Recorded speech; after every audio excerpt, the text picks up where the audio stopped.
Hi friends, आज आपण बनवणार आहे मस्त असे खुशखुशीत करंजे। तर करंजे बनवण्यासाठी आपल्याला लागणार आहे ते इथं खोबरा। तर सर्वांनी म्हटले मला की तू करंजे बनव बाई, मस्त असे खुशखुशीत करंजे, लय भारी करंजे तू बनवत असते।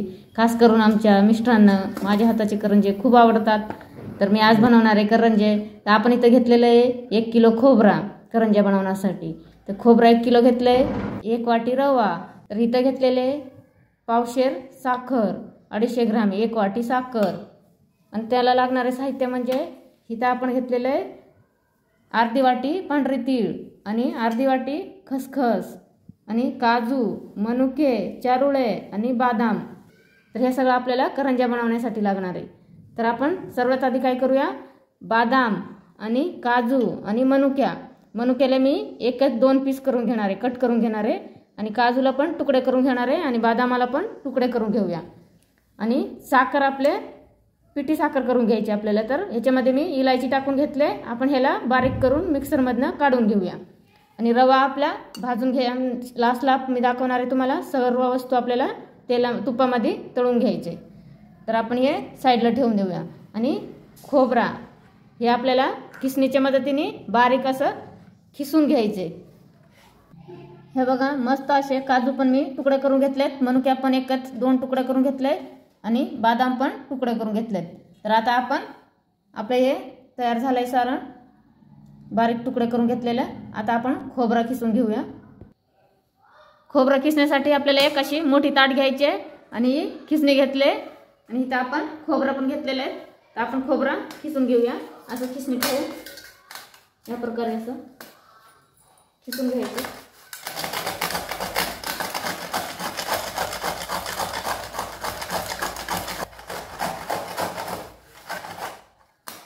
असं खिसून घ्यायचे आपल्याला। हा सर्व खोबरा बारीक खिसून घ्यायचे। हे बघा, मस्त असं आपलं खोबरा खिसून असं तयार झालेलं आहे, पाहू शकता तुम्ही। हे बघा, आपलं पूर्ण खोबरा खिसून झालेलं आहे। तर त्याला आपण आता भाजून घेऊया। इथं आपण गॅस चालू केलाय आणि गॅसवर कढई ठेवलेली आहे। तर आपण त्याच्यामध्ये सर्वात आधी खोबरा थोडासा भाजून घेऊया। जास्त काळसर नाही करायचे, उगाच थोडासा नॉर्मली भाजून घ्यायचे आपल्याला। खोबऱ्यामध्ये ऑलरेडी ऑइल सुटतो, त्यामुळे आपल्याला तूप वगैरे टाकायची काही गरज नाही। एकदम हलका भाजून घेऊया।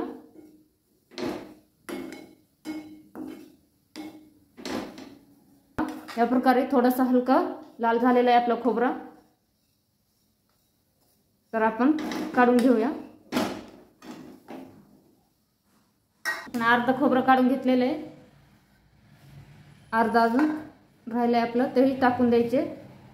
ते पण नॉर्मली असं गरम करून घ्यायचे आपल्याला। हे खोबरं आपण आता काढून घेऊया, हलका लाल झालंय, भाजलाय आपलं खोबरं। आता आपल्याला 1 चमच तूप टाकून घ्यायचे, त्याच्यामध्ये आपला रवा टाकायचे।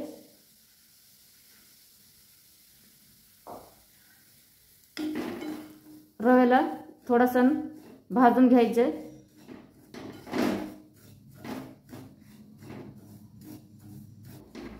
आपला रवा भाजून झालाय, हे पण आपण आपला खोबरं काढलाय ना तेच ताटामध्ये काढून घ्यायचे। या बघा, खोबऱ्यामध्येच आपल्याला रवा पण काढून घ्यायचे। इथं आपल्याला थोडीशी अर्धी वाटी तीळ घेतलेली आहे मी, ते पण आपल्याला भाजून घ्यायचे, पांढरे तीळ। आता आपले तीळ काढून घेऊया। अजून थोडासा तूप टाकायचे, त्याच्यामध्ये आपल्याला खसखस टाकून घ्यायचे, ते भाजून घ्यायचे। आपली खसखस पण भाजून झाले, काढून घेऊया। त्याच्यात आपण अजून थोडासा तूप टाकूया। आपलं बदाम तुकडे केलेले ते टाकायचे तुपामध्ये, तुपामध्ये भाजून घ्यायचे थोडंसं हलकं, ते आपण काढून घेऊया। इथे मी मोठे मोठे तुकडे काजूचे आणि बदामाचे ते तेलामध्ये तळून घेतलेत। आता आपण त्याच्यापेक्षा बारीक केलेले आहे मी अजून साईडला, ते आणि थोडे चारोळे आणि मनुक्या हे सर्व आपल्याला आपल्या सारणामध्ये टाकून घ्यायचे। या बघा सर्व आपण तुपामध्ये भाजून घेतलंय, हे आपण ह्याच्यामध्येच टाकून देऊया। आणि हे सर्व आपल्याला आता मिक्स करून घ्यायचे।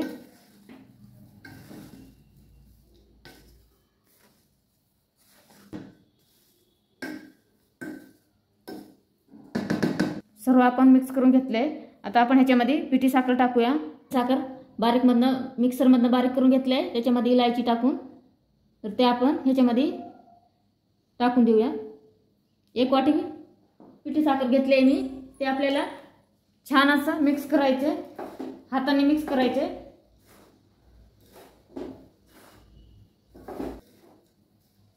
या प्रकारे सर्व मिक्स करून घेतले आपण। आणि आता आपण करंज्या बनवण्यासाठी पीठ मळून घेऊया। पीठ मळण्यासाठी आपल्याला इथं तूप लागणार आहे, तर कढईमध्ये आपण थोडंसं तूप टाकूया। तूप गरम करून घ्यायचे। तूप गरम झालंय आपला, त्याच आपण आता पिठामध्ये टाकून घ्यायचे। इथं आपण पीठ घेतलेलं आहे, त्याच्यामध्ये आपल्याला हे गरम केलेला तूप टाकायचे।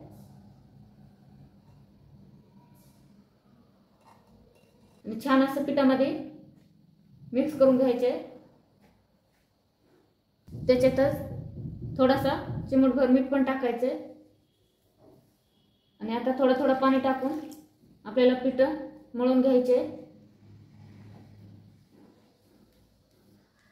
मस्त असं आपलं पीठ मऊसूर तयार झालेलं आहे। जास्त कडकही नाही आणि जास्त मऊ पण नाही करायचं। आपण एका बाउल मध्ये काढून झाकून ठेवूया 10 मिनिटं रेस्ट करायला। हे बघा आपण मस्त असं एका बाउल मध्ये काढून घेतलेलं आहे पीठ। तर आता आपण त्याच्यावर एक झाकण ठेवून त्याला रेस्ट करायला ठेवूया। 10 मिनिटं ठेवायचं। आता आपल्या पिठाला 10 मिनिटं झालेले आहेत रेस्ट करून। तर आता आपण करंज्या बनवायला घेऊया। थोडं थोडं गोळा घ्यायचे पिठाचं, तर चिटकत असेल तर थोडाफार सुक्क पीठ लावायचं। असं सुक्क पीठ लावून असं गोल करून घ्यायचे आपल्याला।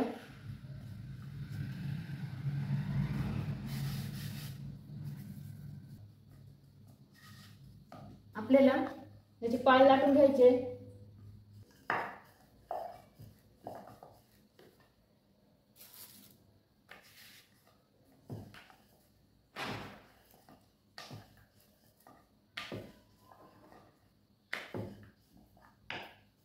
पाहू शकता आपण मस्त अशी पाळी लाटून झालेली आहे आपली। आपल्याला पुन्हा ह्याचे साच्यावरच ठेवायचे या प्रकारे। ठेवून झाल्यावर थोडासा असा हलका हाताने आपल्याला आतमध्ये हे करायचे आणि तसंच आपल्याला ह्याच्यामध्ये सारण भरून घ्यायचे।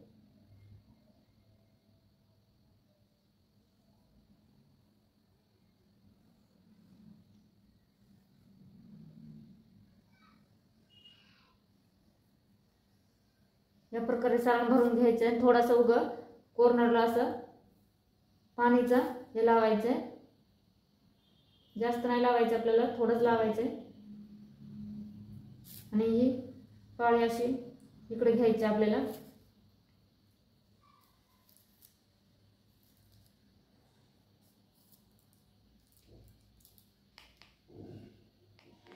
आणि या साच्याच्या मदतीने असे दाबून घ्यायचे। या प्रकारेच आपल्याला सर्व करंज्या बनवून घ्यायचे।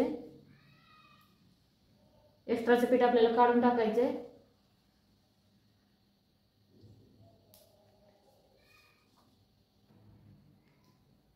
या बघा आपलं मस्त असं फुल भरलेलं असं करंज्या तयार झालेलं आहे, पाहू शकता। या प्रकारे आपल्याला सर्व बनवून घ्यायचे। आता आपले करंज्या झालेले आहेत। 30 करंज्या आपले बनवून घेतले। आता गॅसवर कढई ठेवले मी, तेल तापायला, त्यात तेल टाकले आणि आपण थोडे थोडे करंज्या 2-2, 3-3 टाकून असे तळून घेऊया। आपलं तेल तापलेलं आहे, आपण बनवलेले करंज्या त्यात टाकूया। या प्रकारे असे टाकायचे. आपल्या कढईमध्ये जितकं बसतील तितकं टाकूया आपण. फास्ट गॅस नाही करायचे, बारीक गॅसवरच तळून घ्यायचे आपल्याला. या प्रकारे असं पलटून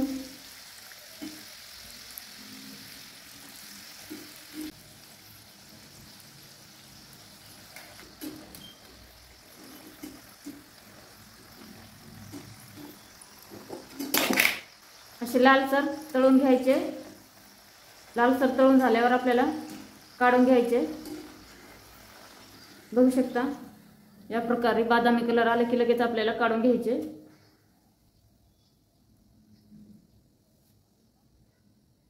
सर्व या प्रकारे आपल्याला करंज्या तळून घ्यायचे.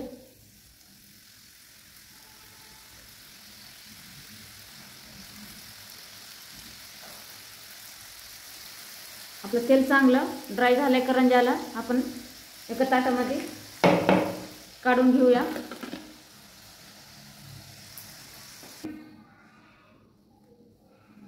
बघा किती भारी दिसतात ते, मस्त असे लालसर बदामी कलरचे मस्त तळून झालेत.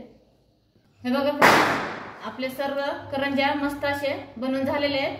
तर पाहू शकता एक नंबर करंज्या झालेत आणि आपल्या करंज्या एकदम मऊसूर झालेत. बघा अजिबात कडक नाहीये, एकदम भारी करंज्या तयार झालेले आहेत. तर या प्रकारे तुम्ही पण नक्की एकदा ट्राय करून बघा. तर आपला व्हिडिओ आवडला असेल तर लाईक करा, शेअर करा आणि कमेंट करायला विसरू नका. बघा कसे भारी करंज्या तयार झाले. Bye bye.